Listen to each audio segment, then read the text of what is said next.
Assalamualaikum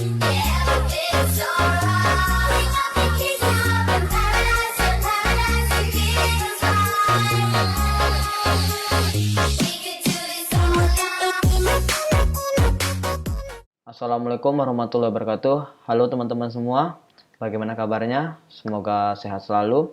Oke, sebelumnya aku minta maaf atas vakumnya aku selama 2 bulan karena banyak tuntutan banget dari perkuliahan dan banyak banget project yang aku kerjain.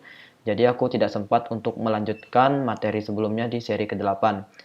Jadi sekarang di seri ke-9 aku akan lanjutkan project sebelumnya tentang apa kemarin? Aku sampai nge-review lagi. Jadi kemarin tuh tentang machine learning, perbandingan logistik regresi, KNN, dan net bias.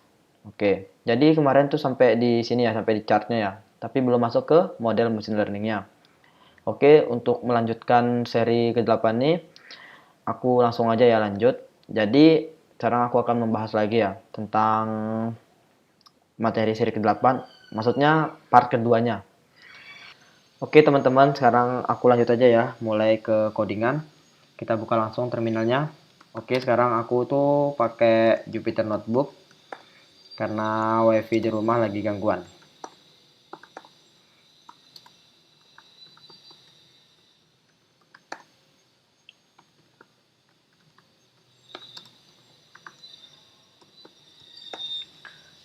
Oke, saya terbuka ya.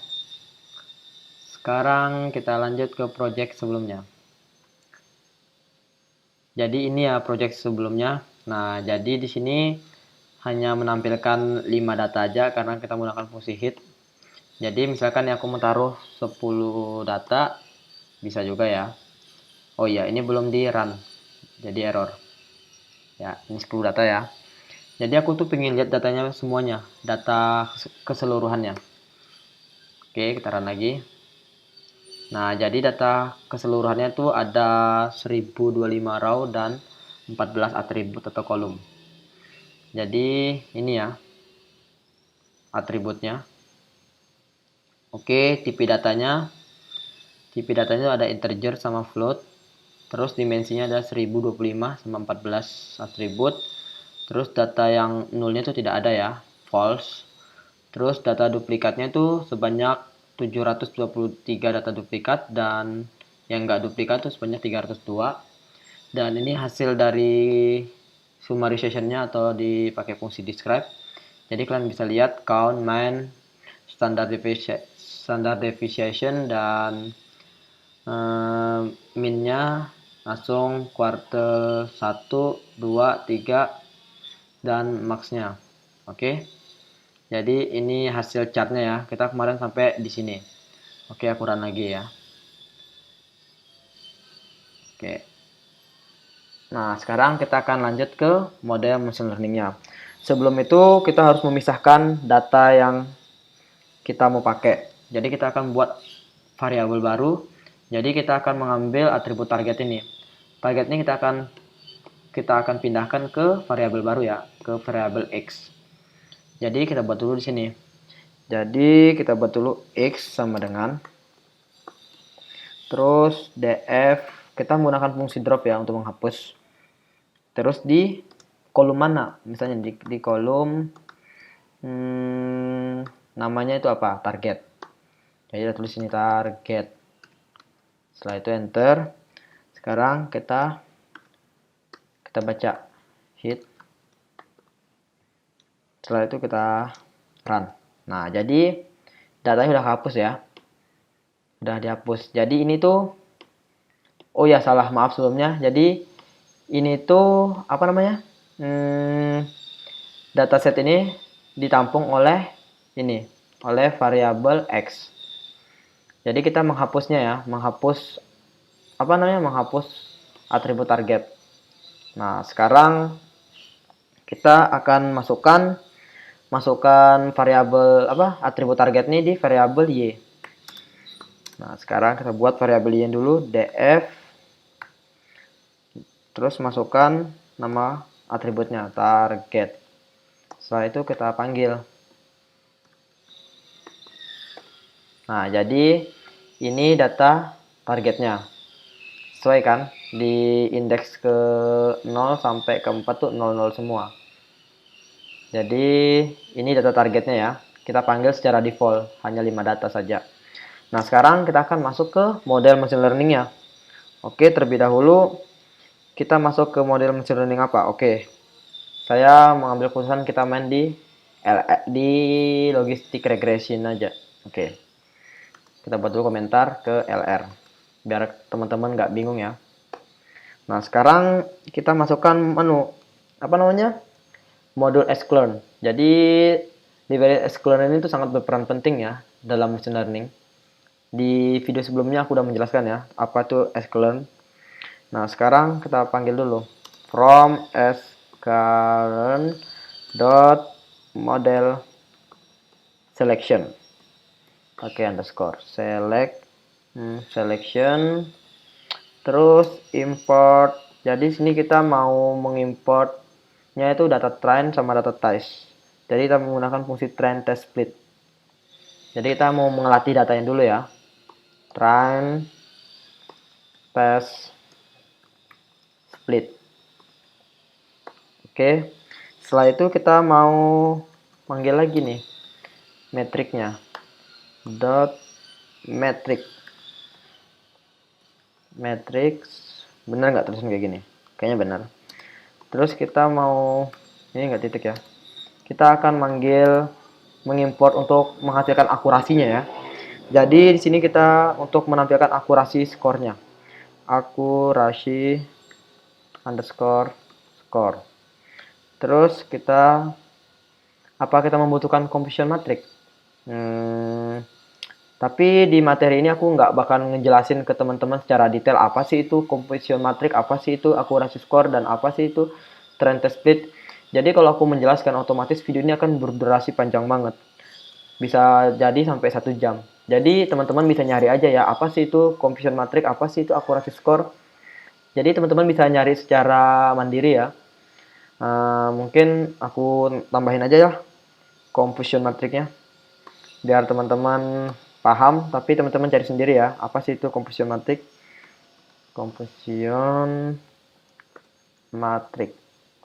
Terus sekarang aku menambahkan klasifikasi reportnya.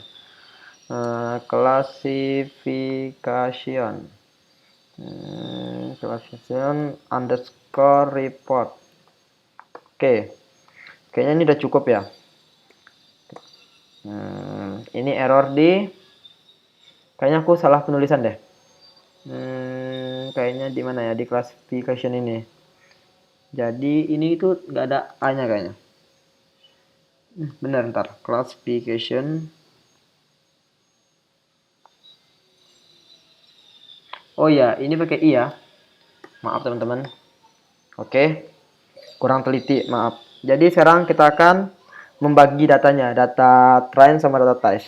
Jadi kita akan manggil kedua atribut yang kedua dataset yang telah kita pisahkan. Jadi dataset yang X dan yang Y. Jadi kita ini akan memakai ini, dua variabel ini untuk melatih datanya. Jadi sini kita tulis X train. Jadi kita akan melatih ya data X dulu ya. Kita akan latih X train, data testnya juga X test. Oke. Setelah itu kita masukkan data targetnya. Y train dulu. Setelah itu baru masuk ke Y test. Nah, setelah itu kita masukkan ini train test split yang telah kita import tadi. Oke, sekarang kita masukkan train test split. Masukkan variabelnya ya, X, Y. Setelah itu test size-nya. Test size ini pakai underscore, test size sama dengan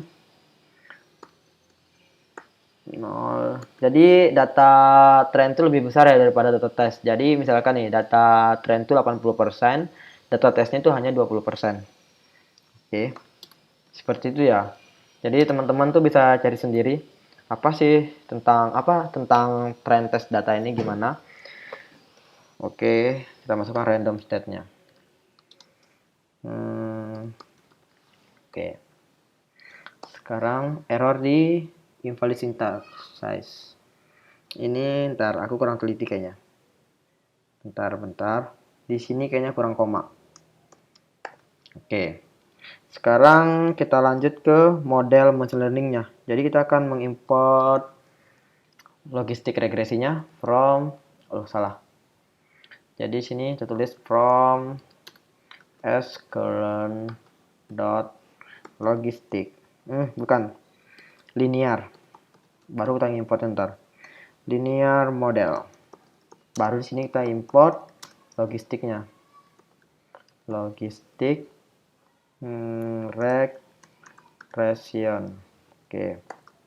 Setelah kita import, sekarang kita akan buat modelnya. Jadi sini model logreg. Ini kalian bisa bebas untuk penamaannya.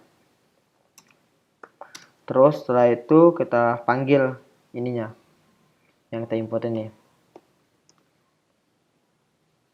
Aku kopas aja ya. Terus kita buat solver. Setelah itu ini enggak huruf tar. Aku sedikit lupa. Solver, terus kita masukkan satu koma multiclass. Kita pakai multiclass ya. Jadi teman-teman bisa searching aja ya, karena aku nggak mau tutorial ini bakalan panjang banget dan bakalan jadi monoton. Kita buat lagi model logreg sama dengan kayaknya enggak. Kita harus ngefeed datanya dulu. Jadi sini model logreg dot menggunakan fungsi feed data ya. Jadi kita mau feed data xtrain-nya sama ytest-nya. Ytest apa xtrain ya? Oh ya, xtrain sama ytrain. Jadi kita latihnya dulu ya. Xtrain terus ini koma ytrain. Oke, setelah itu kita lanjut, kita buat variabel untuk memprediksi. Jadi kita pakai fungsi fret ya untuk memprediksi. Yfret sama dengan model logreg. Setelah itu baru kita pakai fungsi predict. Jadi kita untuk memprediksi, masukkan data tesnya, xtest. Oke. Setelah itu error di model logreg with n. Tadi ada kesalahan sedikit di library-nya. Cara lagi, sekarang udah bisa ya. Nah, sekarang kita akan mau ngeprint akurasi skornya. Jadi sini print, masukkan akurasinya. Ini ya, akurasi skornya. Oke. Setelah itu kita masukkan variabelnya ya, yang kita mau lihat akurasi skornya. Berarti di sini ytest, terus yfret. Oke, jadi hasil akurasi dari algoritma model machine learning LR itu 0,84. Oke, cukup bagus juga ya. Nah, sekarang kita mau lihat completion matrixnya. Kita kopas saja. Jadi yang kita ganti di sini ya. Completion matrix. Jadi kita kopas dulu. Nah, sekarang kita lihat hasilnya. Jadi ini ya hasil dari completion matrixnya. Nah, sekarang kita ingin lihat klasifikasi reportnya. Classification reportnya kita kopas lagi. Oke, tinggal kita ganti aja ya yang ininya. Kita kopas lagi dari sini.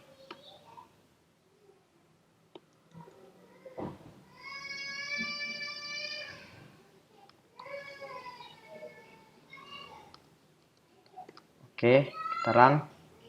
Jadi ini ya hasil dari classification reportnya, ada precision, ada recall, ada F1 score, ada supportnya. Jadi ada akurasi, ada makro average, ada weighted average. Oke, yang untuk LR-nya sudah beres ya. Sekarang kita lanjut ke naive Bayes. Nah, oke, kita masukkan lagi modulnya from sklearn. Oh ya, biar teman-teman gak bingung, saya komentar dulu naive Bayes. Oke, sekarang kita akan masukkan modulnya aja ya. From sklearn dot naive Bayes. Import Gaussian NB. Terus kita masukkan, kita akan pakai naive Bayes yang kelas Vier ya, kelas Vier. Terus ini kurang i kayaknya, classifier. Oke, sama dengan kita panggil namanya yang ini Gaussian NB. Jangan lupa parameternya. Terus kita mau ngelatih datanya lagi ya. Jadi kita copy aja yang atas biar hemat waktu. Oke. Setelah itu kita run. Sekarang kita panggil kelas Vier-nya nih. Kelas ini kurang i ya. Kelas Vier sama dengan kita akan memakai fungsi fit ya untuk mengfit datanya. Kelas Vier kita buat jangan buat parameter dulu, kita fit dulu, fit baru buat parameternya. Jadi dalam parameternya itu ada data trend sama data y-trendnya, x trend sama y-trendnya. Jadi sini kita tulis x underscore trend. Oh ya, ini kalau kita taruh ini bakalan sama ya sama yang LR, jadi kita inisialkan dulu. Ini 2, y-trend 2, ini 2. Udah benar. Oke. Sekarang kita taruh sini, berarti di trendnya ini 2 ya. Salah. Jadi sini 2, baru kita koma y-trend 2. Oke, udah. Nah, error di x-trend is not defined. Kita run dulu ya. Oke, sudah. Jadi sekarang kita akan memprediksi. Kita pakai fungsi prediksi ya. Predicted. Terus sama dengan masukkan classifier dot predict. Jadi kita menggunakan fungsi predict ya. Masukkan x test 2. Oke, sudah. Setelah itu sekarang kita print. Nah, jadi kita tinggal ambil aja ya dari sini. Biar cepet. Tinggal kita ganti aja isi dalam parameternya. Oke, isi dalam parameternya itu kita taruh apa ya? X test 2. X test 2, Y test 2. Jangan lupa ya, ini diganti bukan pakai akurasi score tapi pakai classifier.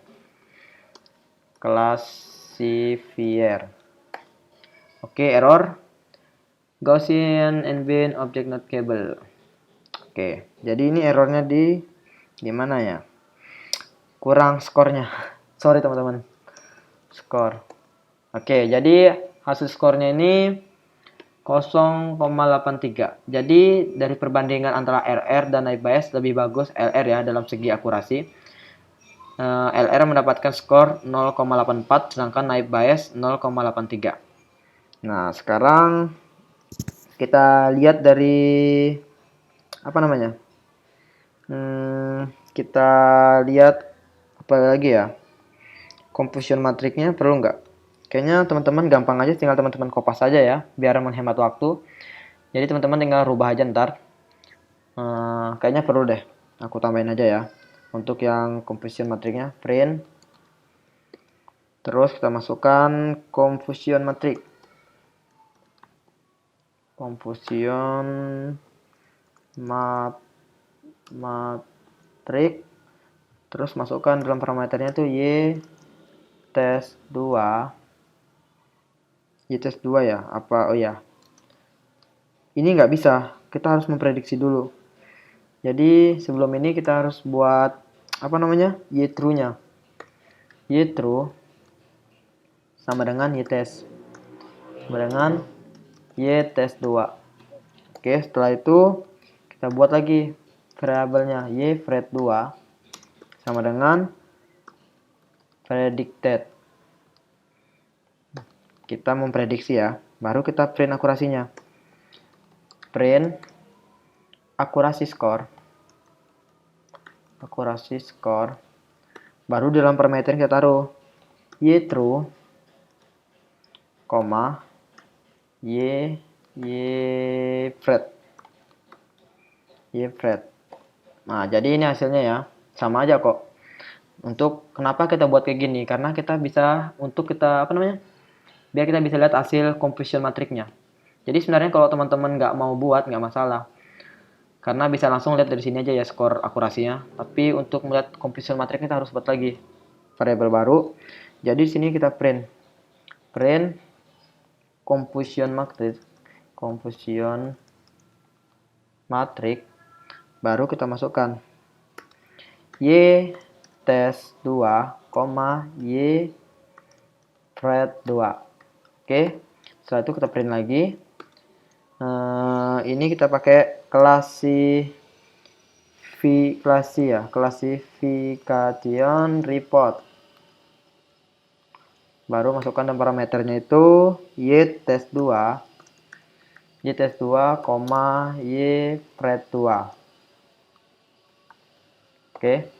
Jadi ini hasil dari composition matrixnya dan ini hasil dari Bayesian recall-nya. Oke, sekarang kita lanjut ke KNN. Kita buat dulu komentarnya ya, KKN lagi, mentang-mentang lagi KKN loh. Oke, sekarang kita masukkan modul esklearn-nya. Terus kita masukkan naik board,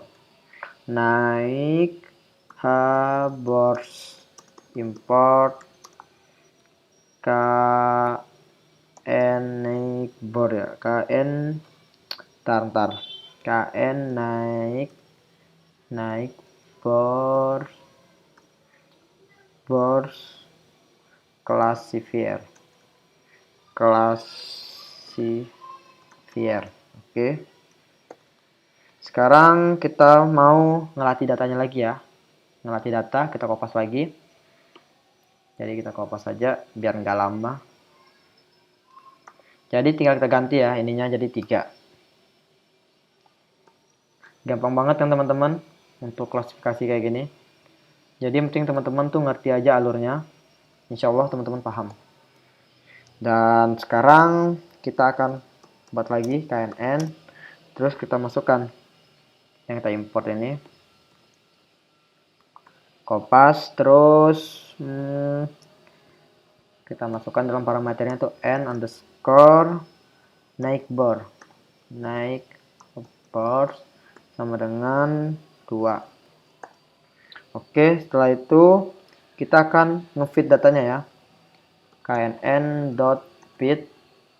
Setelah itu kita masukin datanya x train 3, y train 3. Oke, setelah kita dapat hasilnya, jadi ini hasilnya ya, udah keluar ya, life size-nya, metriknya, dan lain-lain. Dan sekarang kita mau lihat skornya, knn.scores. Terus kita masukkan di dalam parameternya x test 3, y test 3. Jadi hasilnya KNN itu 90 ya, 0,90. Berarti di antara ketiga algoritma ini ternyata KNN lah yang paling tinggi skornya. Nah, sekarang kita akan lihat hasil composition matrixnya atau hasil dari classification reportnya. Oke, kita tulis saja sini Y fret 3 sama dengan knn.predict. Kita gunakan kodeannya ya, fungsi predict ya. Jadi kita masukkan sini x test 3. Terus kita print composition matrixnya, composition dot matrix Masukkan dalam parameternya x tes y tes 3. Y tes 3, y fret. Y fret 3. Sekarang kita print lagi. Print classification report. Masukkan lagi dalam parameternya y tes 3, y fret 3. Error ya, berarti error di sininya. Oh iya, pantas. Jadi sini ya. Nah, jadi ini hasil dari confusion matrixnya dan ini hasil dari classification reportnya. Oke, sampai sini teman-teman paham kan? Oke teman-teman, jadi ini hasil dari ketiga perbandingan antara KNN, Naive Bayes, dan LR. Ternyata yang paling bagus akurasinya itu adalah KNN dibandingkan dengan LR dan Naive Bayes. Jadi dari dataset penyakit jantung ini, KNN memiliki akurasi sebesar 0,90 dan Naive Bayes 0,83 dan LR 0,84. Jadi teman-teman bisa coba ya. Dan linknya udah aku kasih di deskripsi, link GitHub-nya. Teman-teman bisa download dan pelajari. Dan semoga bermanfaat buat teman-teman semua. Next video berikutnya aku akan membuat materi tentang pre-processing. Dan setelah itu akan lanjut ke cluster menggunakan model machine learning Cummins. Oke teman-teman, terima kasih. Terus support aku untuk mengembangkan channel ini. Assalamualaikum warahmatullahi wabarakatuh.